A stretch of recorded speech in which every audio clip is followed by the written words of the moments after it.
My name is Steve Edwards, and I'm the auto body instructor at Salem High School. I became interested in this field at a very, very young age myself because I always liked cars. Also, I come from a culture, like people are used to customizing cars, putting big rims on them, putting pretty paint jobs on them and things like that. And I always wanted to learn how to do it instead of paying somebody to do it for me.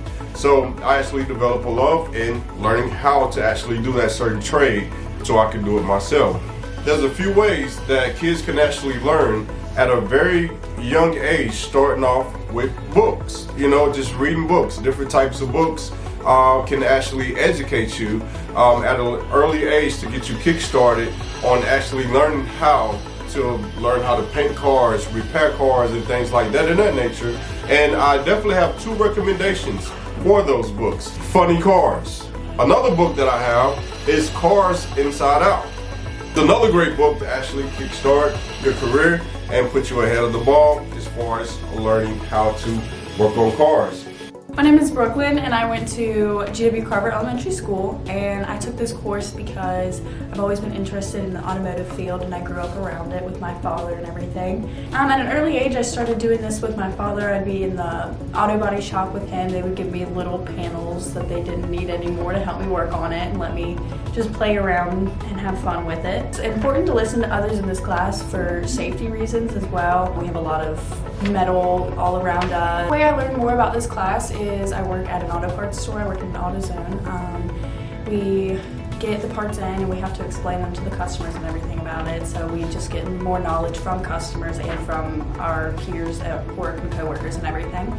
My name is Jacob Van Doren, and I went to West Salem Elementary School. And the reason why I decided to take this course is because I know Mr. Edwards personally. At an early age for me to understand this course is I just always like cars. I've watched Chris Vic's YouTuber, West Coast Customs. But the reason why it's important to listen to others in class is because they want to get their point across, and it's always good because they might say something that makes you understand something better. I get information from this class from just mutual friends, like even if I'm outside the class, I have other classes with kids in the auto body. My name is Cameron Carroll. I went to West Salem Elementary. I decided to take this course because it's been in my family. My grandfather was a mechanic. My stepdad was collision repair. So I decided to follow the path of collision repair. Fell in love with it freshman year. So whenever a car gets damaged in a wreck or anything that you can think of, it'll come into a body shop. You'll have to break the car down and fix that damage and fix the dent and make it look good and brand new. At an early age, I was always around the shop and kind of grew up in a shop, so that really helped to forward my career in this, and it helped to learn everything. I work at Crot's Garage. I've been there for a year and a half now. Listening to others is always important because if you're not listening to somebody or somebody's not paying attention, something could always go wrong in the shop. The shop can be dangerous at times, and that's why it's important to always know what's going on and make sure you're paying attention and understand what everybody's doing at that point in time. Whenever I get stuck on something, I'm watching a YouTube video to learn more and watch somebody else do it and help me get through it. In this field, after you do it the first couple times, you learn it, and it's not really something you forget.